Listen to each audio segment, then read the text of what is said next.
Have we gone live? We've gone live. There we go. Hi, everybody. My name's Claire Kennedy. Welcome to our Facebook Live and our YouTube channel, and also our Recovery Talks podcast.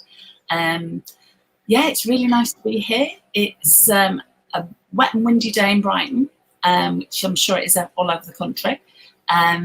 Today we've got a really interesting guest speaker. So for those of you who don't know what we do here, we run these Facebook Lives and social media posts really to try and demystify and destigmatise the recovery process. We ourselves are a small charity based in Brighton, but thanks to the pandemic, we're now running a national recovery helpline where we support and signpost people to the most appropriate service for them. Where possible, we do introduce them to what's freely available in their communities. There's lots of amazing services and fellowships and support projects out there. But for some people, private rehabilitation is an option and a necessity in some cases. So we've invited the lovely Nuno to come along today, who works for a company called UKAT, which stands for UK Addiction Treatment Centres. And I'll let Kev say hi, and then I'll let Kev take it over to Nuno. Over to you, Kevin. Hello, everyone. My name's Kevin Kennedy. I am the patron of Kennedy Street. Hope you're all doing well out there. A big shout out to all my pals in Manchester who are now going into lockdown. Just look after yourselves and each other up there. And today we're going to, as Claire said, we're going to be talking to Nuno from UKAT. And UKAT is the organisation that looks after treatment centres in the United Kingdom. So without further ado, I'd like to introduce Nuno. Hello, Nuno. Hi, Kevin. Hi. Nice to see you and nice to be here. Thanks for having me. Yeah, do you want to fill us in a little bit more, Nuno, as to, obviously, I think I've met you before. Your face is very familiar to me, and your name is definitely familiar to me. But would you like to just introduce yourself and also give us a little overview of what UKAT does? If we start with that. Sure. Yeah, I mean, I've been working in the field for a good 20 years now, so it's very normal that we already cross paths. Currently, I work as a group treatment lead. So I'm the treatment lead for the UK Addiction Treatment Centres group. And what that means that I'll oversee therapeutic programs in all of our treatment centres. So we currently have 7 treatment centres throughout the UK, plus 8 now, because this, I think last week, we expanded to another treatment centre in South Yorkshire, so up north. And obviously, we will have therapeutic programs running in all of the treatment centres, and I oversee that. So I will do a little bit of audits or just trying to implement a new therapeutic tool, or just make sure that everyone is complying, with our program. So, in a nutshell, that's what I do for the UK Addiction Treatment Centres group. I also am the spokesperson to the media, and that's why I'm here talking to you guys today. So yeah, the role is quite diverse. So. It is. Well, it's really lovely to meet you, Nuno, finally, to put an actual person to the face. Yeah, so what we'd like to find out a little bit more about is, so obviously I know you've got treatment centres all over the country, and for some people it is important that private options are available, because some people, as in Kev's case, for instance, he was a functioning alcoholic addict 22 years ago. Both Kevin and I, if you don't know, or for those who are watching that don't know, both Kevin and I are both in active recovery ourselves. And do you want to give us a little overview of you, Kev, and sort of, just so we can lead into sort of what sort of services UKAT can support with? Yeah, well, 22 years ago, I was in the depths of my addiction. And I'd only really heard of rehabs through the popular media, and a lot of them, were, for example, the Priory, and they said, well, this is the place where all the celebs go. And it was described in the newspapers as a hotel and 5-star luxury, which I'm sure must have been annoying for people in the recovery industry, because it's not about 5-star hotel and luxury. It's about getting well and facing up to the realities of your addiction. So I did go into various rehabilitation places. The first one was in Manchester. It wasn't very well known, and God love them, they didn't have the facilities to really help. They didn't give me the education or the tools that I needed to progress during into recovery. The second one I went into was actually the Priory, which, although it was a lot better funded and had a lot better facilities than the first one, it was still hard work. I think if you go to somewhere, any rehab, if you think it's luxurious, then you're not doing it right. So, and I was a kind of, a functioning alcoholic. I was going to work every day. I wasn't out and about on the street as a lot of people think addicts are. That's only a very small percentage of the addicts that inhabit the UK. And for me, to go into rehab, I thought was the end, really, when in fact it was just the beginning. So that was my particular journey. And I have to say, if it wasn't for rehabs, actually both rehabs, because I did learn stuff in the first one, and I learned an awful lot in the second one. If it wasn't for the rehabilitation I received there, I wouldn't be where I am today.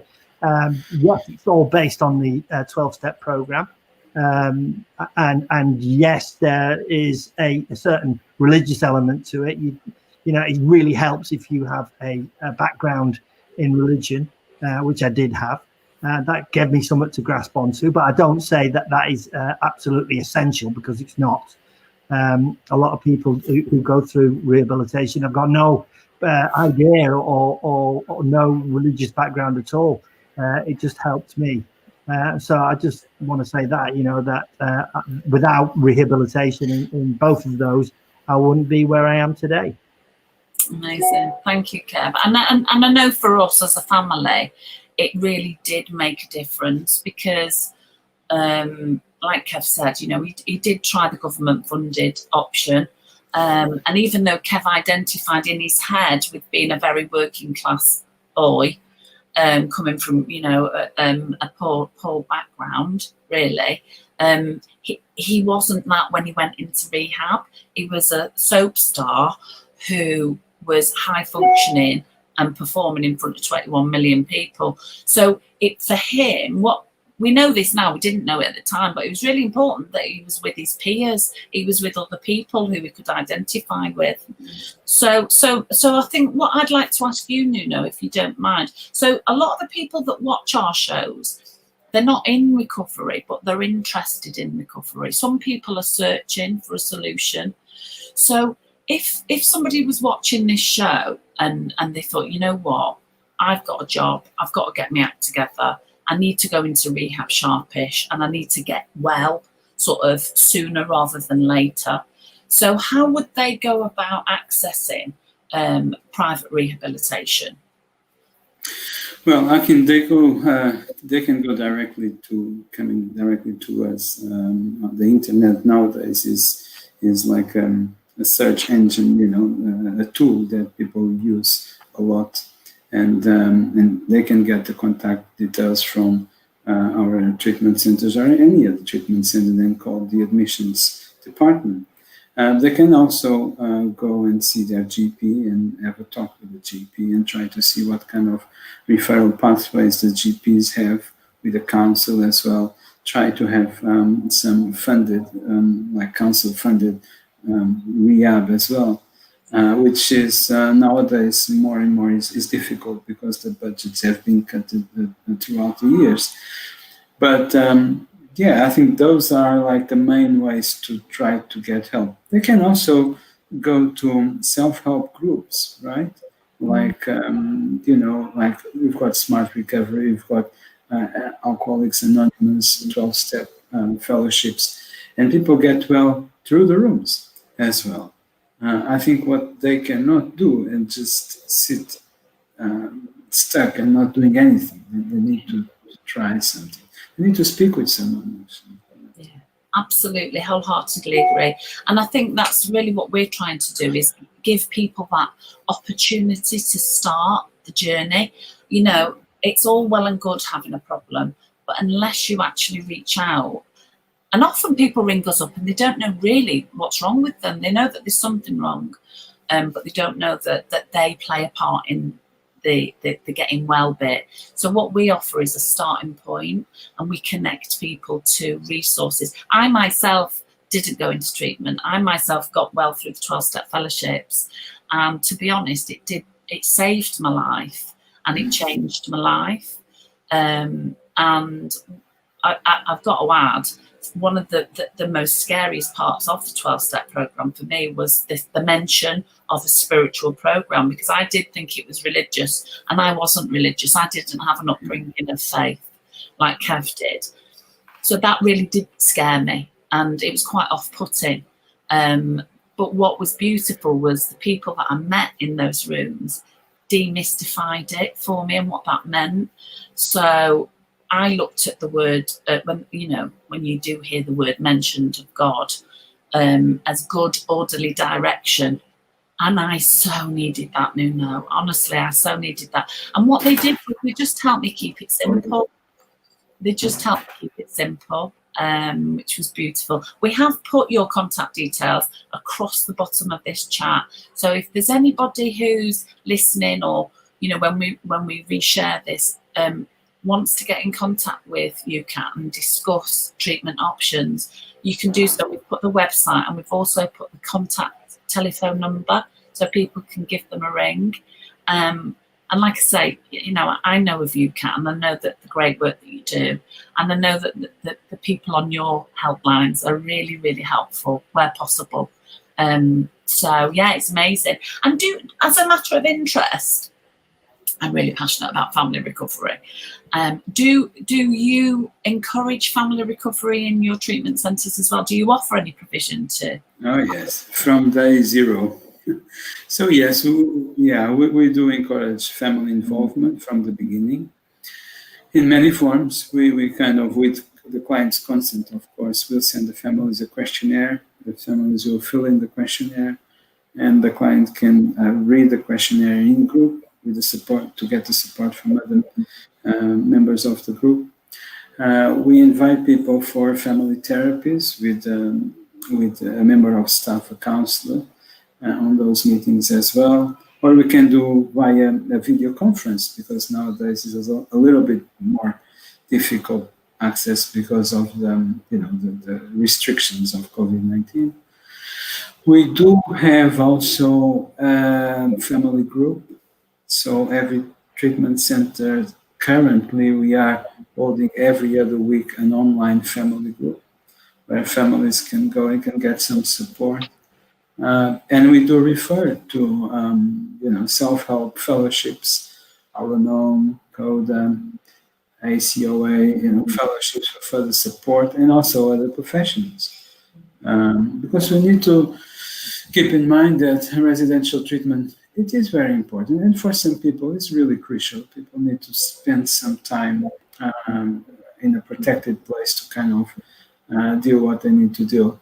But the transition period is as important as a residential. So when people leave treatment, the aftercare, going back to their lives, to the places where sometimes they drank and they used drugs and acted in other behavioral addictions, it's very important. So we do have also like online aftercare groups for the clients. But for the families, and coming back to the families, sometimes families might need some extra support from a professional. and we try to refer out to people that can continue to support the families. Amazing. Okay, I'm going to play devil's advocate here. So I'm a bloke that my family says I have to come into one of your facilities, right? But there's certain questions that I need you to answer. Right. I mean, just like simple stuff that I think someone would ask, like, one, do I get my own room? What do I get fed? Is it kept confidential that I'm in there? Because I don't want people to know. And can you walk me through a typical day? Sure. Yes, I think it's yes to your questions. You can have a single room. You can have also a shared room. Of course, you are fed. We've got a chef in each treatment center. And yes, confidentiality is there. We will not speak with your family unless you give us consent. So yes, the day how it runs. So the day it's very structured days in our treatment centers, starting with daily meditation, breakfast, daily meditation. Some people might have to get some medical support, so they've got their medication slot as well there. And then they go straight into different groups. So we start with the group therapy every day. And then we have another group called an assignment group. So basically we ask our clients to kind of fill in some written assignments, and then they'll have the opportunity to present those assignments, all related with their addictions. If you're talking about the 12 steps, we'll ask them to write a life story, step 1, step 2, and step 3, and so on. And they have the chance to present to the group, get some feedback from the group and from staff. Then we have our break for our lunch. In the afternoon, we've got more groups. The afternoons are a little bit different. We can have an assignment group, we can have a workshop, but we also have like other holistic therapies going on. So we can have a yoga session, a sound therapy session, which is, I don't know if you heard about gong bath, so therapy through vibrations of sound. So we can have online fellowship meetings in the evening as well. It's quite structured. The times go by very quickly. Also, Nuno, can I ask? I mean, I know the answer to this, but just for the people watching, really, is it just exclusively drink and drug addictions that you help people deal with when they come into your treatment centres? No, I mean, we deal also with behavioral addictions. So we call behavioral addiction something like gambling addiction, internet addiction. We have a facility in Banbury Lodge Treatment Center, where we have a few beds for eating disorders as well. I mean, I've been working in the field for 20 years, and I think I never had a client with one addiction. There is a lot of cross addictions there, so we need to be prepared to help people with other addictions as well. So you treat the person as a whole in a holistic way, rather than a drug or behaviour of choice. You treat the whole person. Yeah, we treat the whole person, and we try to. That's why I invite families. We try to have a systemic approach to the problem. So it's not just the person, but bring the family in if we can, to do a little bit of work there, because sometimes the problem is within the system, right? It's not just that person. There is little communication or toxic communication within the family, and that needs to be addressed as well.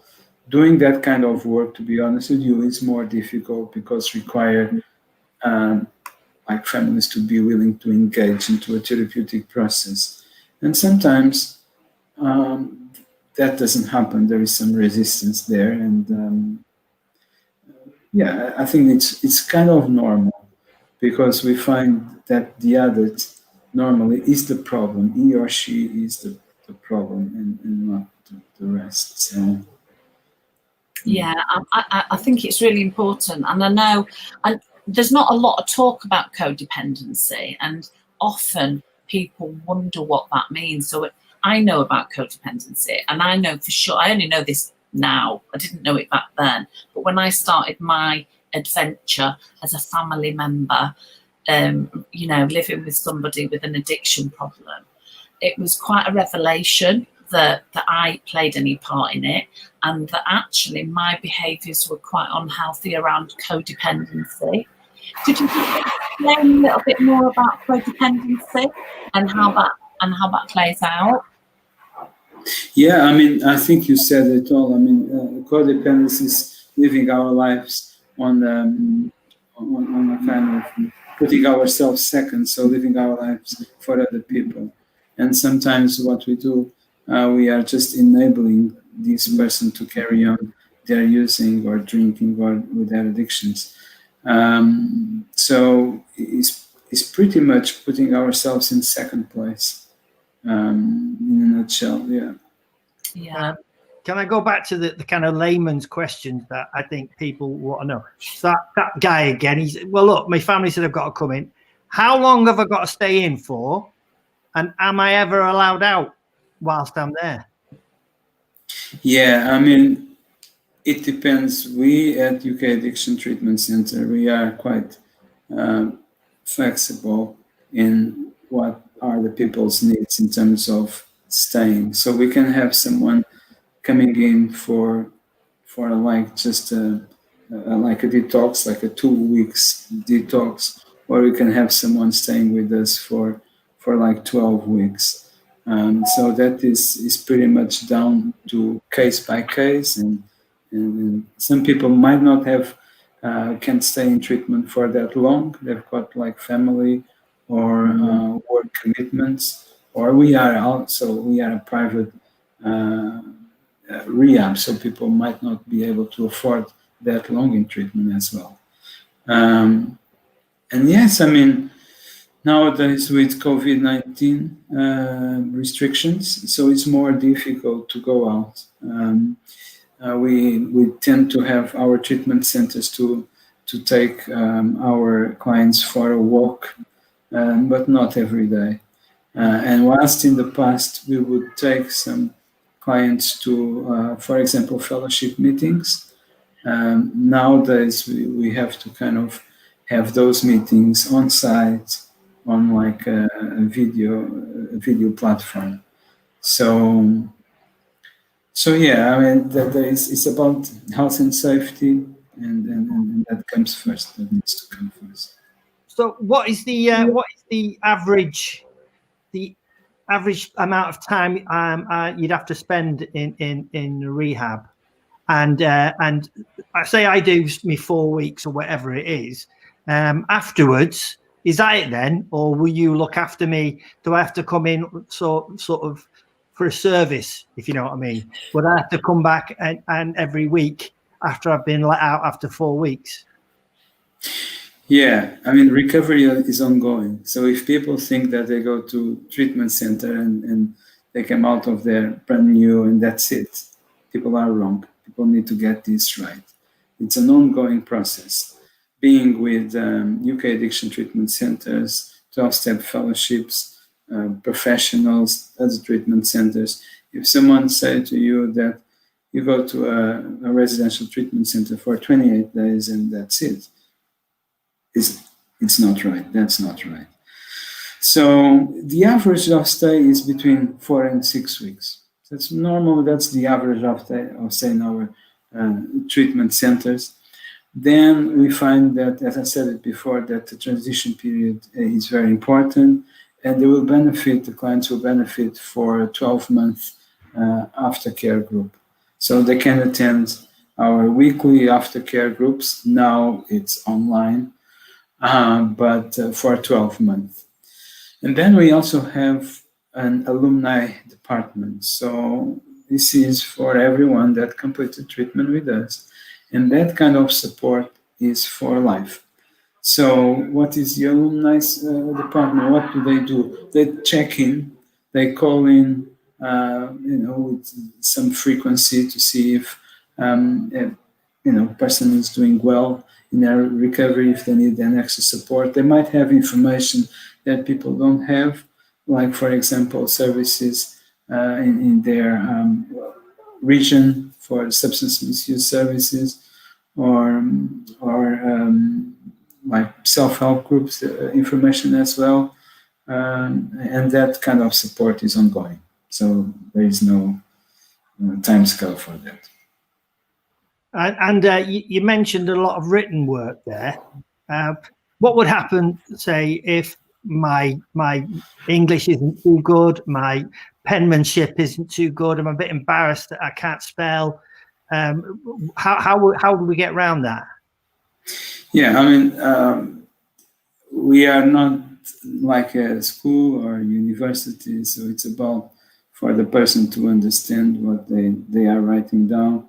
But we are open for creativity as well, and some people do struggle to write in a narrative, for example. Then they use some bullet points and they are able to expand. Some other people just go into doing some collage using photographs. Some other people might even choose to draw or use colors.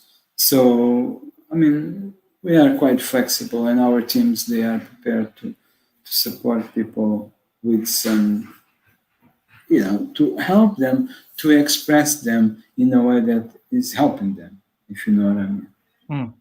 And what happens to all this information that I've written down and all these things that might be deeply personal? I mean, are they destroyed after I leave, or do you keep them forever, or what happens? No, we don't keep them. We give them back. So it's up to the client to decide what they want to do with that. We just need to just reminding them that some of the information, if other people at home will be reading that information, can be quite damaging for them. So, but they need to make that decision what they want to do with that. Yeah, I think that's important because it is quite personal, isn't it? That work that people do. So that's a really good point. Well done. Yeah, so we know really about you because of we set up our charity a week before lockdown, and so we did a fundraiser in August called the Road to Recovery. So UKAT were involved. They kindly sponsored that event, and so that's how we got involved with you guys. But do you work with other charities in the community, or how does it work? Your charitable involvement? I mean, when we see the opportunity, we get involved if we can. I mean, I'm just thinking about, I remember of two situations. One in Runcorn, where we have a Oasis Runcorn Treatment Center, that there was an initiative to go and collect some garbage, right? So we did that. We kind of we took some stuff and we did that with the council. In Worthing, there was a 5K walk as well in our treatment center, the Recovery Lighthouse in Worthing. They were involved as well. So when there is an opportunity and we can, because the priority is always treatment for the clients that are in. But we do get involved. Yeah. Yeah, I do think it's important. I really do. I mean, for us, fundraising is critical because without fundraising, we can't run our helpline. It's purely funded by donations. So fundraising is really important, as is for all other charities as well.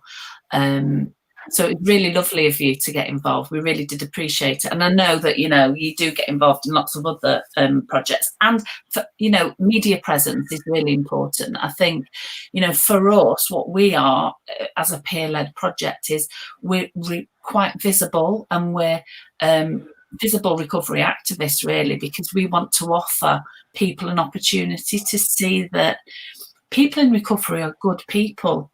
You know, they do good things, and they've been sick. You know, they're not bad people who need to get good. They're sick people who need to get better.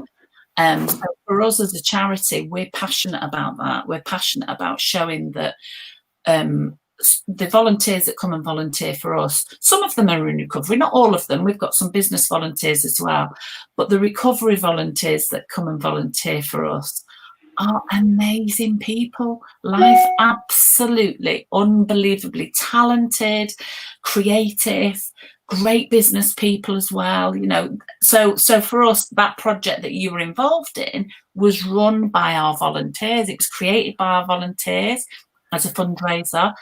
And let me tell you, we had to think creatively, because it's hard to do a 5K walk virtually. So we really had to, you know, pull out all the plugs. But it was lovely to have your involvement. And, you know, I want to just thank you publicly for that. UKAT, because, thank you. Yeah, really was important to us. Go on, Kat. Can I ask as well? Sorry, I'm asking all the questions that I think that you want to ask. What kind of cross-section of people do you get in treatment? And you mentioned I'd be in groups with all these people. What kind of people am I gonna be mixing with? Am I going to be mixing with people off the street, or how would it work? We've got people from all different backgrounds. So yeah, I mean, you might be mixing with people, with CEOs of a company, but you might be mixing with people that just came off not off the street, but you know, come from a different background. So different ages as well, genders. So it's quite diverse. It's diverse. Yeah. Well, I mean, I've been through the rehab situation, and I know the kind of people. I was asking for people out there who didn't know, and I have to say that I spent, I think, 4 weeks in rehab, and a lot of those people I was in with now are sadly no longer here. So this is real, you know, that this is a real threat. But the ones that are left are friends for life, because we went through that situation together, that experience together. And I have to say that those people, you know, they're just, we were all in the same lifeboat, really, sort of clinging on. And we've got that link now. We're connected forever with those 4 weeks that we were in rehab together. And I have to say, I found it an amazing experience. Didn't like it too much at the time, of course. It is one of those folks that at the time I hated it. I hated everything that I was asked to do. I didn't want to write my life story. I thought, well, you know, shouldn't be here, really. That was my kind of take on it. I have to come here because, you know, Claire said I've got to come, and if I don't come here, then everything's over. You know, I was even thinking, well, once I get out of here, I can pick up on my drinking and using career. So I'm only in it for other people, and I have to tell you that that idea is soon kiboshed, because I actually started to listen to the people that were talking to me, and the people that were talking to me were in recovery. I found that very, very encouraging, because these people had been where I've been, who spoke my language, who knew how I felt, and I found not only a great comfort, but it was just nice. It was just, I believed them. You know, before I'd been to see doctors and experts on recovery, experts on alcoholism and drug use, who, as far as I know, were not in recovery. And I thought, well, you don't know what you're talking about. So I have to ask: are people working for UKAT and in your treatment centres, have they been where I've been? Do they know what I'm talking about? Can they help me because they know what it's like. Yeah, the majority of our staff is in recovery themselves, so they've been there, and I'm talking from counselors, support workers, the admissions, alumni. So a lot of the people are in recovery. I totally understand. I'm in recovery myself, and from my group there is some people that we keep talking. This was like more than 23 years ago, and we keep being in touch. And some of us are working in this field, and then sometimes it's amazing to have the realization that where we've been and where we are now, and just trying to give some hope to people, just trying to give some solutions to people. And that's important. Don't get me wrong. It took me 6 years from the first time I asked for help to get into recovery. And no pain, no gain. But looking back, it was the best thing I've done in my whole life. And after that, I already got married, have children, beautiful things that happened in my life. And but that was the best thing I have ever done. I truly believe. If I didn't get well, definitely, So if people are hearing, it's like, and if people are on the edge, speak with someone, go and to a fellowship meeting, speak with your GP, call one of these treatment centers, speak with someone. It's difficult. It's not about money. It's about your life, because we heard a lot about numbers, but it's about people's lives and other people. There's a ramification of these people's lives. So it's the other, it's the son, it's the mother, it's the, handless. So people just should go and just speak with someone. Just want to go back very quickly to that media presence, because I'm very hot on that, because I believe like initiatives like this one of yourselves are very needed to raise awareness. We need to hear this more and more. We need to see. One of this work that I do for UKAT with the media, I think is really, really important, because we just raise the awareness, and we try to push like influential people to make better decisions in terms of people's welfare, right? And I don't want to go too political on that, but it's really important to be there. And I'll just give you one example of last week. Drug-related death report came out, and I don't think we heard anything on news about that. Not even online. We are talking about COVID-19. We are talking about other issues, but we don't talk about those drug-related deaths that keep increasing.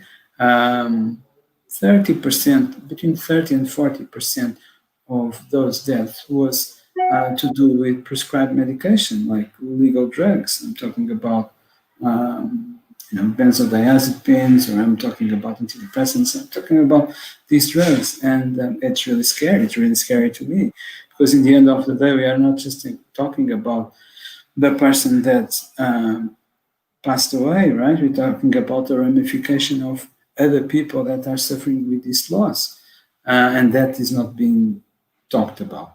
And that is very sad, because yes, we go through a pandemic, very serious. Addictions is a pandemic and very serious as well. So that's why I wanted to mention the media presence. I think UKAT does a lot of good work on that line as well, just to raise awareness, to bring those issues up. Yeah. Absolutely. No, I'm with you wholeheartedly, Nuno. And, I'm passionate, as is Kev, about just getting the message out there that recovery exists, that people do get better, but they need support. And I will get political, it is criminal, actually criminal, that services are being cut, that drug and alcohol services are having their budgets slashed in half, when people are dying hand over fist. More people are dying on a daily basis than COVID-19 people are dying, and the amount of attention that this subject matter needs is colossal. This is why we in Kev do what we do. You know, we work in the community, we live with these people, we go out of our way to go and get alongside people that really struggle, that really desperately need and want with both hands an opportunity to get into rehab, but the hoops that unfortunately a lot of areas people have to jump through to get into the treatment that they need. And like Kev said, you know, he went 4 weeks into treatment. It was the tip of the iceberg. He didn't realise that at the time. It was just the very beginning of this amazing adventure that he knew nothing about. He really, you know, me as a family member, I didn't know anything about it. You know, it was a new world we were entering into. And if it wasn't for people like us, we wouldn't have got the support that we needed, because it wasn't available on the NHS, unfortunately. You know, and I do believe, you know, that the solution, the long-term solution, lies in the community, because that's where it's freely available. People can get continuity in care. You know, I'm 22 years sober, but, you know, life still happens. I still need support. I still need love. I still need guidance. I still need to have a rant and a rave sometimes when Kev's driving me crazy. You know, that's what we do. We need friends, don't we? I just want to say, you know, for anyone who's watching this who is thinking of getting into rehab, whether it be privately or you know, they're funding it themselves or their insurance company's taking them. I want to tell you that 22 years ago, when I got myself into rehab, the first week I thought, what am I doing? And you might be in rehab now watching this. And I was in there for the first, I thought, what am I doing here? And it was my birthday. And for my birthday, they sent me to an AA meeting. And I thought, is this it? I mean, it's my birthday. You know, it's 7:30 on my birthday. If I'm not, you know, normally if I'm not already drunk, then I'm well on my way by 7:30 on my birthday. And now I'm here. And quite frankly, it's not good enough, was what I was thinking. But I have to tell you, hand on heart, that going into rehab was the best thing I ever did.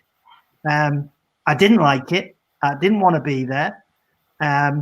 Although intellectually, I got it. Intellectually, I understood that if I carry on the way I am, I'm going to die.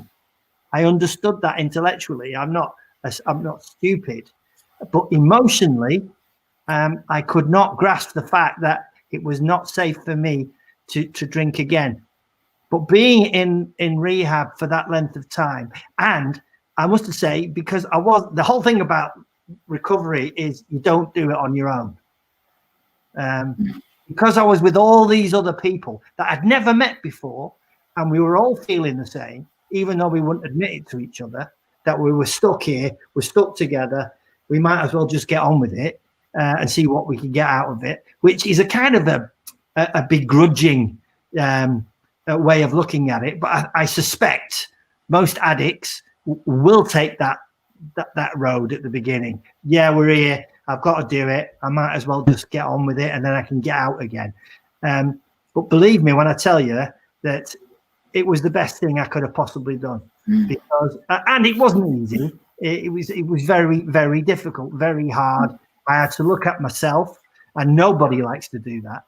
But the beauty of it, I wasn't on my own. I was doing it with other people who were all at the same level as me, all trying just to get through, all trying just to get some part of their life back, where they're not attached to a drink, where they can go somewhere where there's not drink available. You don't have to think about that. You don't have to think about the lies and all that goes with addiction. It's absolutely exhausting. You're given a clean start, so you don't have to lie anymore. You don't have to hide anything anymore. All you've got to do is get honest. But the main person you've got to get honest with is yourself, right? All you've got to worry about in the whole world is yourself. You're in rehab, you get up for breakfast, you do as you're told, and then you go back to sleep again. And that's all you've got to worry about. You don't worry about outside. You don't worry about what people will think of you. You don't worry about what your family are thinking of you. All you've got to do is focus on your day. And if you do that, then you'll come out the other side a better person. And that will start you on the road. Now, I am not an academic. I am just a normal bloke. But I have to get honest. And sometimes that is the most difficult thing to do. So if you're in rehab or thinking of rehab, I wish you well. Yeah, sure. And I think, like Kev just touched on, I think the most important bit is that asking for help. I mean, it slips off my tongue, ask for help, but it is the hardest thing to do, is that initial asking for help. And I think that's what we try and do, is we give people an opportunity to just start to have those conversations, just to reach out to some random stranger on the phone where you can go, you know what, I'm not sure what help I need, but I know I need help. What I'm doing isn't working, but I don't know where to start, you know. So I think the most important thing that I'd say to people is it's okay not to be okay. And it's all right to ask for help. It's the most liberating thing I've ever done, and the most liberating thing that we've ever done as a family. And I'm so grateful that there are treatment centres out there. I think there needs to be way more. I think they need to be way more accessible. And whilst I'm on this earth, I'll go before anybody and have a stand-up argument about the level of commitment that our government needs to give to helping people to get better, because people, not only, dads and granddads are dying, but kids are dying. People are dying because of lack of ignorance, really. It is lack of ignorance from a political perspective. That's my opinion anyway. Can I ask you, say I come to you, I'll come to you and I've said, right, look, I've realised I've got a drink problem, but I haven't got any money. Could you help them? Could you direct them into the right place if they came to you first? Yeah, I mean, we kind of not only referring to fellowship, but also to teams, drug and alcohol teams that work in the council, to see if they can get some funding for some kind of support, or supporting the community as well. But especially if someone is drinking, it's really, really important for them not to stop on their own and go and see a GP. They can have fit and can be really dangerous. So yes, but we would still try to offer some kind of support. Yeah. Amazing. Thank you, Nuno. And before we finish up, I mean, our time's flown by. I'd love for you to come back. I could actually talk to you all day. I'm really interested in this subject matter. It's my life, it's my calling, it's my passion, my purpose. Everything about me is about this subject matter. I really do care. So, but before we finish off, I wanted to just touch on UKAT's education and business programme that they offer also. Could you give us a little bit more information about that? What does that mean? So in a nutshell, it's like we'll take one of our counselors into universities or schools or into businesses, corporate, and basically we do a talk on alcohol and substance misuse and the dangers of it, the symptoms, and how people can go about to try to get some help. In a nutshell, that's what we do, and people, normally we've got a lot of questions. But again, if we are not there, if people are not in the community with initiatives like that, the awareness is not there. So we need to do these things to raise that awareness, so people know what to do. Many people that get well, and there are many people that get well, but unfortunately the majority of the people never had a chance even to know that there is something called treatment or a solution, a kind of support for that problem. And that is really, really sad. But that is a reality. Yeah, no, I wholeheartedly agree. I do. I'm very actively involved in the community awareness agenda, really, because especially young people, we've got 2 young girls, 16 and 14. As far as I'm concerned, we've given them the greatest gift, which is recovery knowledge. They know that recovery exists, and they know that, God forbid, should they ever be in a position where they need to get help, or they've got a friend that comes to them that needs help, that they can offer a supportive conversation, and they can tell them that actually recovery is real and it does exist, and that people can and do get better. I think if we can plant those seeds at an early age in our beautiful young generation, I mean, can you imagine what a world it would be? You're just amazing. So yeah, I love that you're doing that. I'm passionate about businesses. Now, me personally and professionally, I've worked within businesses for years, for 22 years, helping high functioning addicts understand that you don't have to wait until you're living on a park bench before you reach out for help. So there's a lot of stigma and a lot of demystifying that needs to take place, and that's why we use our platform. We're passionate like you guys. We want people to know that there are solutions. Absolutely, an abundance of people, amazing people out there doing some fabulous work that really is life-changing work. So brilliant. So nice to know you, Nuno, and so good to know that that you're at the heart of UKAT doing amazing things. Did you want to add anything else, Kevin, before we finish up? No, just to say thank you. Thank you. And I'm sorry I had to ask those questions, but I think they're the ones that people need to know. That's what I wanted to know when I got him. Has he got a telly? Stuff like that, because that could be the decider. Yeah. Because when you're in the grips of your addiction, you don't want to care about groups. You don't care about, can you get out? Is there a telly? And it's stuff like that. I know it sounds ridiculous, but that's the stuff that you need to know. So is there a telly, basically? There is tellies. There you go. In your room. In the room. In your room. There you go. You see, prioritise. You see where he's coming from, can't you? Honest to God. No, but these are the questions I think people will want to know that may be too embarrassed to ask when they're on that road to getting into a rehab. They won't say it. They won't say, is there a telly? Because they don't want to sound silly. Because they think they're in enough trouble as it is. Sometimes, Kevin, the shame and the guilt is so overwhelming that doesn't dare to ask questions like that. So exactly. I was so shameful getting in there and was being chased by the press. I was dying to know if there was a telly. I was dying to know, can you get decent coffee? Yeah, just simple stuff, because that is all. It's a carrot, it's something that gets you in there. And there might be the most stupidest of things to seek to other people, but to the active addict, they're important, because you're thinking maybe I can live without booze, but if I can't watch the football, then it's all over, basically. So what I wanted to say, we've had some really good comments, beautiful comments, lovely. I'll show you there. Look, Nuno, good to see you.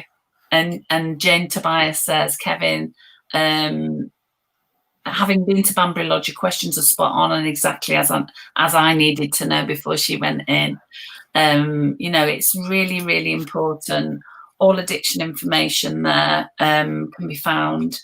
And loved ones, any questions that you've got, you can give us a ring, you can give UKAT a ring, you can give, just start to have those conversations, reach out. It's the best thing. That's the hardest thing we ever did, but the greatest thing that we ever did.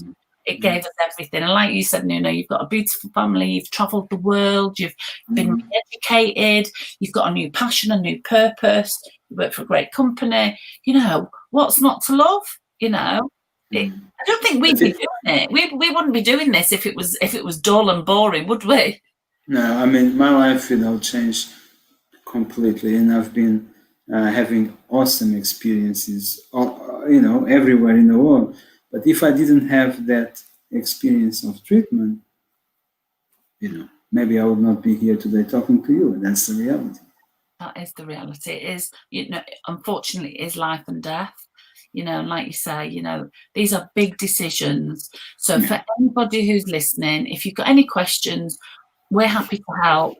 If you've got any questions about addiction treatment, you can give them a ring. They're happy to help.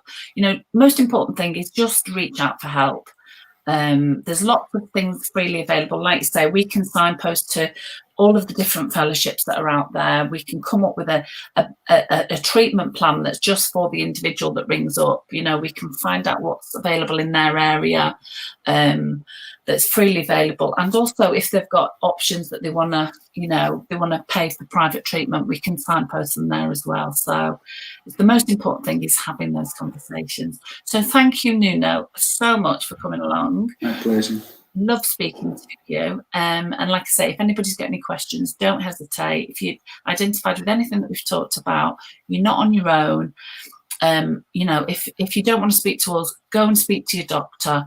And, you know, we wish you all the very best of luck in the world. And yeah, start today, I say. Brilliant. Thanks, everyone, for watching. And thank you, Nuno, again for coming along. See you next week. Thank you. Bye.